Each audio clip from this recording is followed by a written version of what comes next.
શુષ્ક કાષ્ઠને આણ્યા પત્ર, થયો કેમ ઉદાસીન અત્ર. જર્જર બંધ્યા કેરા સ્વપ્ન, કર્યા સફળ તે સુતના કૃષ્ણ. કરી દૂર બ્રાહ્મણનો કોડ, કીધા પૂરણ. અવધૂત ચિંતન શ્રી ગુરુદેવ દત્ત. મિત્રો, હવેની પંક્તિ આવે છે, શુષ્ક કાષ્ઠને આણ્યા પત્ર, થયો કેમ ઉદાસીન અત્ર. પૂજ્ય બાપજી અહીંયા નૃસિંહ સરસ્વતી સ્વામી મહારાજની લીલાઓની અહીં વાત કરી છે, એમનું ગાન કર્યું છે. નૃસિંહ સરસ્વતી સ્વામી મહારાજ જ્યારે ગાણગાપુરમાં હતા ત્યારે જે અલગ અલગ લીલાઓ થઈ એ પૈકીની આ એક લીલા છે.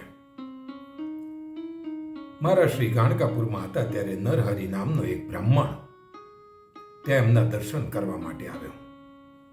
આ બ્રાહ્મણને શરીર ઉપર રક્તપિત્ત થયેલો અને ખૂબ દુઃખી દેખાતો હતો. એ ઓચિંતો દર્શને આવી ચડ્યો અને ગુરુ મહારાજના પગમાં વંદન કરીને પડી ગયો. અને ત્યાર પછી પોતાની વેદના એણે મહારાજ શ્રી સામે રજૂ કરવા માંડી. વંદન કરીને કહ્યું કે હે પ્રભુ, હું આપના શરણે આવ્યો છું. હું બ્રાહ્મણ છું. મેં યજુર્વેદ એ બધાનો અભ્યાસ કર્યો છે, એનું મને ખૂબ જ્ઞાન છે. પણ હું આ રક્તપિત્તના રોગથી પીડાઈ રહ્યો છું અને એના કારણે મને કોઈ કર્મકાંડ કરવા બોલાવતું નથી. બ્રહ્મભોજન હોય ત્યારે પણ કોઈ બોલાવતું નથી. બધા મને ધૂતકારે છે, મને દૂર કાઢી મૂકે છે. એના કારણે હું આજીવિકા કોઈ કમાતો નથી અને એ કારણે હું આજે મારા પરિવાર ઉપર પણ ભારરૂપ થઈ પડ્યો છું. મને જ્ઞાન હોવા છતાં પણ હું પૃથ્વી ઉપર ભારરૂપ થઈ પડ્યો છું. લોકો અપમાન કરીને મને કાઢી મૂકે છે. એટલે હે ગુરુ મહારાજ, હું ઘણા તીર્થોમાં ગયો, જપ તપ કર્યા, દવા દારૂ કરાવ્યા, પણ રોગથી મને મુક્તિ મળતી નથી. ગુરુ મહારાજ, આપ તો ત્રિકાળ જ્ઞાની છો. આપની પાસે સંપૂર્ણ શક્તિ છે. આપ તો પારસમણી છો. આપના સ્પર્શથી પથ્થર કે લોખંડ પણ સોનું થઈ જાય. છેલ્લે હારી થાકીને આપની પાસે આવ્યો છું, તો આપ મને આ રોગમાંથી મુક્ત કરો. અને જો હું આ રોગમાંથી હવે મુક્ત નહીં થઉં તો હું આપઘાત કરી લઈશ. ત્યારે નૃસિંહ સરસ્વતી સ્વામી મહારાજ એ બ્રાહ્મણને કહે છે કે તે ગયા જન્મમાં એટલા બધા પાપ કર્યા છે કે એના કારણે તું આજે આ રોગથી પીડાઈ રહ્યો છું. પણ તારી શ્રદ્ધા જોઈને, તારી નિષ્ઠા જોઈને મને એમ લાગે છે કે હું જે તને કહીશ એ જો કર્મ તું કરીશ તો તું પાપમાંથી મુક્ત થઈશ. આમ કરીને નૃસિંહ સરસ્વતી સ્વામી મહારાજને એની ઉપર દયા આવે છે અને કહે છે, હું કહું એ ઉપાય કર તો ચોક્કસ રોગ મુક્ત થઈશ. આટલી વાત થાય છે ને ત્યાં જ એક બ્રાહ્મણ, બીજો કોઈ બ્રાહ્મણ, એ પોતે બાળવા માટે ઔદુંબર, આપણે જેને ઉમરો કહીએ છીએ, એ ઉમરાનું લાકડું ખભે મૂકીને જતો હોય છે. નૃસિંહ સરસ્વતી સ્વામી મહારાજે આ બ્રાહ્મણને કહ્યું કે જા પેલું લાકડું લઈ આવ. એ પેલું લાકડું લઈ આવે છે. આ સૂકું લાકડું લઈ આવે છે. એમ કહે છે કે આ લાકડું લઈ અને તું ભીમા અમરજાનો જે સંગમ છે ત્યાં સંગમ ઉપર જા. એ સંગમ ઉપર જઈ અને પૂર્વ દિશાની અંદર આ જે લાકડું છે એને જમીનમાં ખોદી અને એને લગાડજે. જેમ વૃક્ષનું રોપણ કરું એમ વૃક્ષારોપણ કરું એમાં લાકડાનું રોપણ કરજે. ત્યાર પછી ત્યાં સંગમની અંદર સ્નાન કરીને સંગેસ્મર જે મહાદેવ છે ત્યાં જઈને એમનું પૂજન કરજે અને ત્યાં નજીકમાં જે પીપળો છે એનું પૂજન કરજે.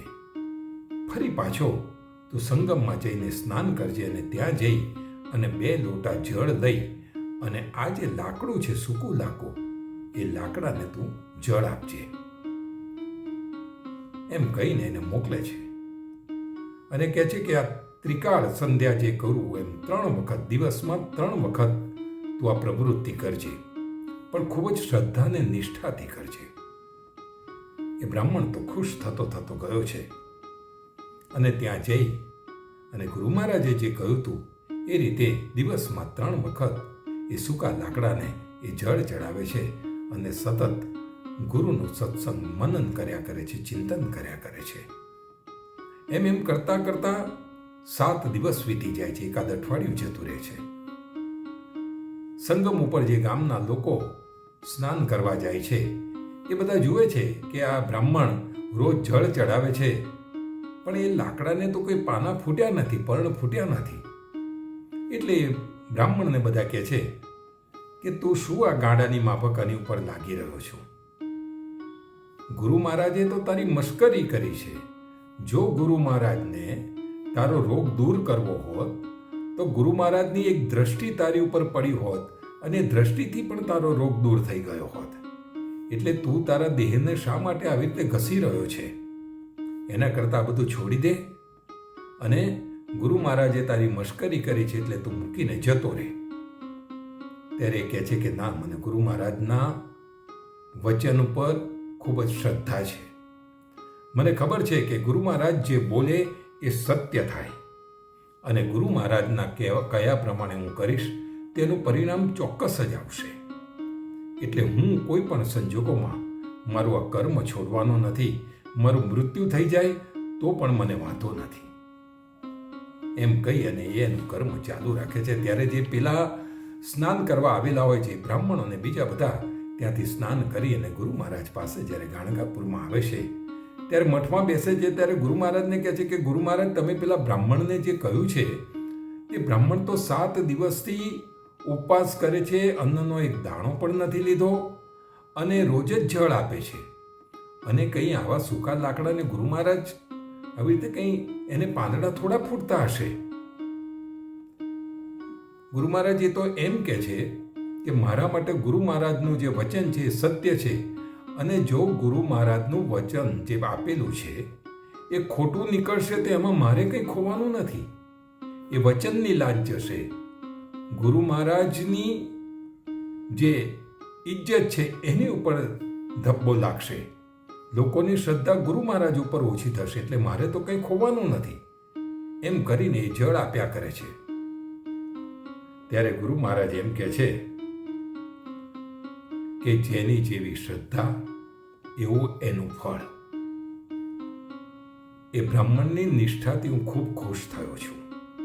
એટલે ગુરુ મહારાજ કહે છે કે જેની ભાવના જેવી હોય એવું ફળ મળે.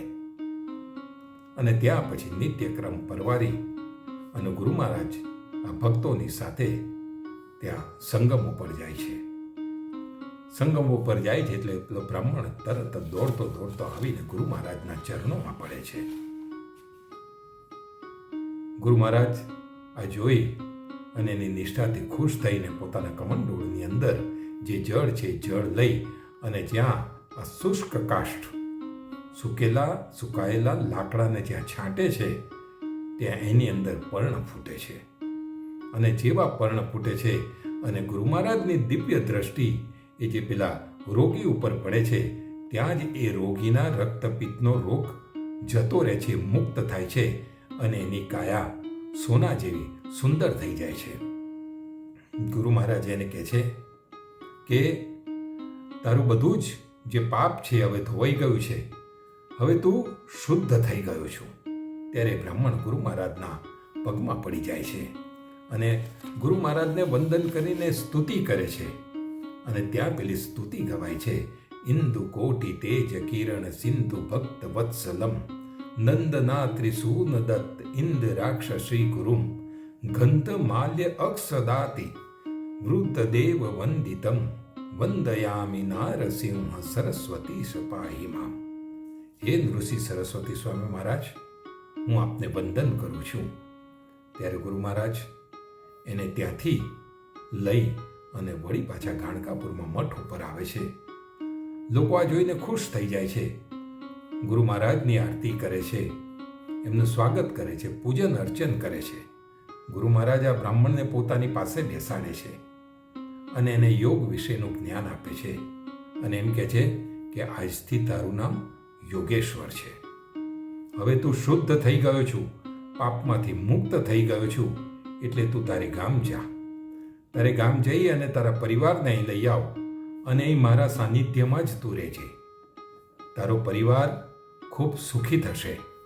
તારા પરિવારમાં 3 દીકરા થશે, એ પણ જ્ઞાની થશે, મારા ભક્ત થશે, અને એમાંનો એક તારો દીકરો એક સંત થશે, યોગી થશે, અને આવનારી તારી તમામ પેઢી આવી રીતે ભક્તિભાવના રંગથી રંગાશે. અને એવા આશીર્વાદથી ગુરુ મહારાજના આ આશીર્વાદના કારણે એ શુષ્ક કાષ્ટને આણ્યા પત્ર થયો કેમ ઉદાસીન અત્ર. એ ઉદાસીન એટલે 7 દિવસ સુધી એણે રાહ જોઈ, એ ઉદાસ નથી થયો. બાપજી અહીં કહે છે કે જો કોરા સૂકા લાકડાને જો પર્ણ ફૂટતા હોય, ગુરુ મહારાજના આશીર્વાદથી કે શ્રદ્ધાથી કે આપણે ભક્તિ કે નિષ્ઠાથી, તો ઉદાસ થવાની જરૂર નથી. સમય આવશે ત્યારે એ લાકડાને જેમ પર્ણ ફૂટ્યા એમ આપણા નસીબને પણ પર્ણ ફૂટશે, અને આપણું જીવન દુઃખમય હશે તો સુખમય થશે. આજના સંદર્ભમાં જોઈએ તો જેમ કોઈ બીમાર પડ્યું હોય, કોઈ કોમામાં જતું રહ્યું હોય, કોઈ ખૂબ બીમાર હોય, અને ઘણી વખત તો આપણે જોઈએ કે 2 વર્ષથી એ પથારી ઉપર હોય, આપણને એમ થાય કે આ વ્યક્તિ જીવશે જ નહીં. પણ એની અતૂટ શ્રદ્ધા હોય, ભક્તિભાવ હોય, સારા કર્મ કરેલા હોય, તો એ વ્યક્તિ જેમ સૂકા લાકડાને પાંદડા ફૂટે એમ ફરીથી સ્વસ્થ થઈ અને સારો તાજો માજો થઈ અને સમાજમાં ફરતો થઈ જાય. એવું પણ બને. કોઈ વ્યક્તિ ધનવાન હોય અને ધંધામાં કે બીજા કોઈ કારણોસર પોતાનું ધન ખોઈ બેઠો હોય, સમાજમાં એક લીલા વૃક્ષની જે કિંમત હોય એના કરતાં એક સુકાઈ ગયેલા લાકડાની હોય, એમ એની સુકાઈ ગયેલા લાકડા જેવી કિંમત થઈ ગઈ હોય. કોઈ એની સામે જોતું પણ ના હોય. પણ જો એની નિષ્ઠા હોય તો એ વ્યક્તિ ફરીથી બેઠો થાય. એણે ઉદાસ થવાની જરૂર નથી. એ બેઠો થાય, વળીથી પાછો એનો ધંધો એ સારી રીતે ચાલવા માંડે. એ ધંધો સારી રીતે ચાલવો એ જ નવા તાજા પર્ણ ફૂટવા એટલે પાંદડા ફૂટવા એમ છે. અને ફરી પાછો એ લીલુંછમ જેમ વૃક્ષ થાય એમ એ પોતાનું જીવન લીલુંછમ થઈ જાય.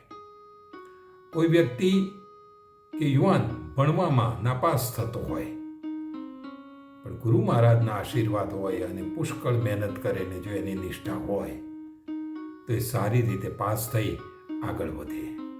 કોઈનામાં જ્ઞાન ના હોય તો જ્ઞાનનો પ્રકાશ થાય.